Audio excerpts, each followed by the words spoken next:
ఈ దేశంలో ఉన్నటువంటి విభిన్న మతాలు జాతుల గురించి అన్నీ కలిసికట్టుగా ఉండాలి, మతం కన్నా మానవత్వం గొప్పదని చెప్పినటువంటి పవన్ కళ్యాణ్ తిరుపతిలో ఎవడో ఒకడు లడ్డు కల్తీ చేసిండనే విషయంలో ఒక అత్యున్నతమైన రాష్ట్ర ఉప ముఖ్యమంత్రి స్థానంలో ఉండి నిందితుల మీద ఒక ఎఫ్ఐఆర్ బుక్ చేసి కఠిన చర్యలు తీసుకొని నిందితుల్ని బొక్కలేకుండా రోజు రోజుకు దాన్ని పెద్దది చేస్తూ చిలికి గాలివానగా చేస్తూ వాళ్ళ రాజకీయ స్వార్థం కోసం బీజేపీ ఉచ్చులవడి ఈ దేశంలో సామరస్యంగా ఉన్నటువంటి ఈ దేశంలో మళ్ళొకసారి మత కలహాలు సృష్టించే ప్రయత్నం చేస్తున్నట్లు స్పష్టంగా కనబడుతుంది.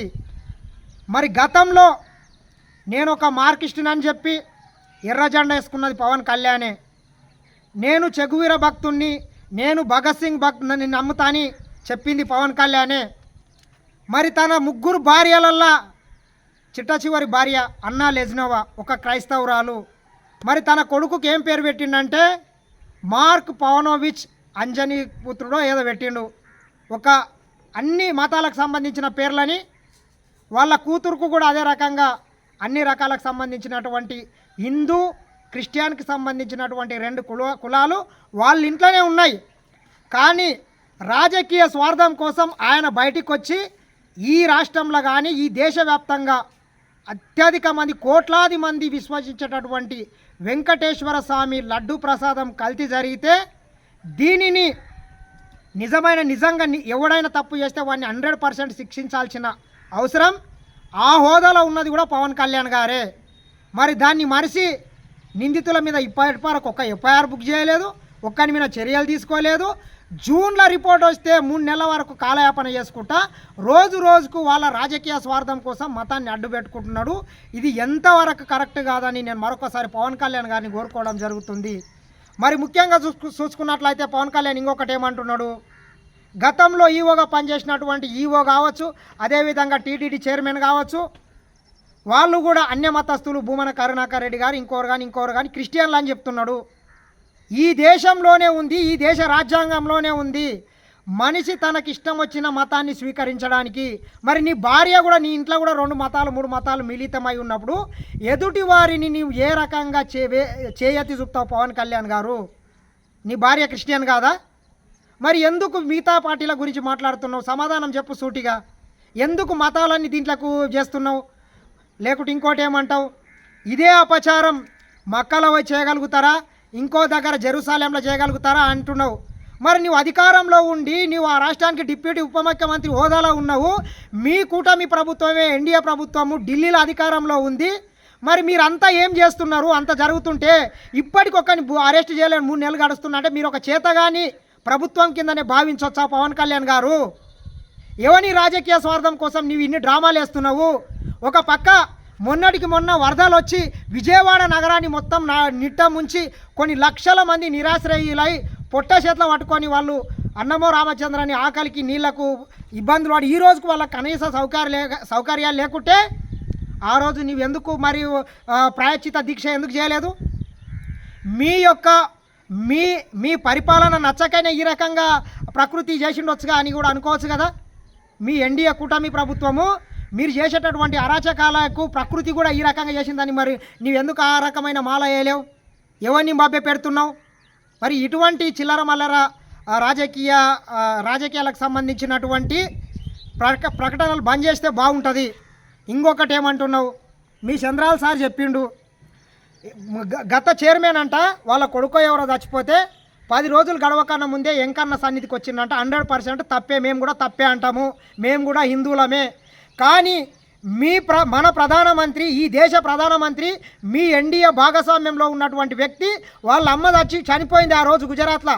వాళ్ళ అమ్మ రాత్రి చనిపోతే పొద్దుగాల 10 గంటలకల్లా ఆమెకు అంతిమ సంస్కారాలు నిర్వహించి కలకత్తా వందే భారత్ రైల్లో ఓపెనింగ్లో ఆ రోజు ప్రధానమంత్రి నరేంద్ర మోడీ గారు పాల్గొన్నారు.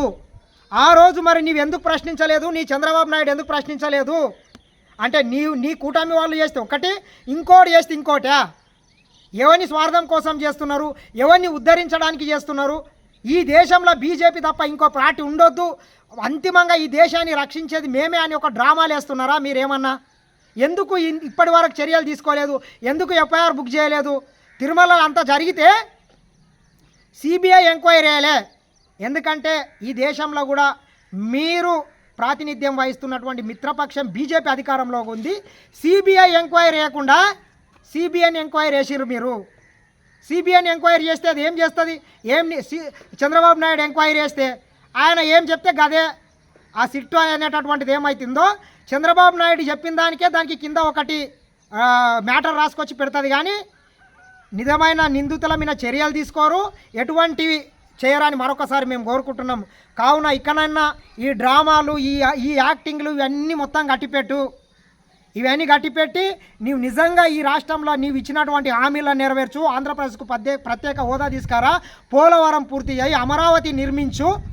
నీవు ఇదే రకంగా మళ్ళొక 4 సంవత్సరాలు ఈ రకంగానే 5 సంవత్సరాలు కాలం గడిపి మళ్ళీ గిదే చేస్తే మళ్ళీ ఆంధ్రప్రదేశ్ ప్రజలు ఇప్పటికే ఎన్నో సమస్యలతో సతమతమవుతున్నారు. ఆ సమస్యలు మొత్తం పక్కన పెట్టి ఈ రాష్ట్రంలో కానీ ఈ దేశంలో కానీ ఏ సమస్య లేదు. ఈ తిరుపతికి సంబంధించిన ఒక లడ్డు విషయం మీదే మీరు ఒక 10 రోజుల నుంచి పరిపాలన కొనసాగిస్తున్నారంటే దేన్ని ఉద్ధరించడానికి, ఎవరి రాజకీయ ప్రయోజనాల కోసం మీరు చేస్తున్నారో మీరు ఆలోచన చేయాల్సిన అవసరం ఉంది. ఈ దేశంలో మిమ్మల్ని ఎవడన్నా ప్రశ్నిస్తే వాళ్ళ మీద కూడా నీవు ఎదురు దాడి చేస్తున్నావు ఈరోజు నీవు.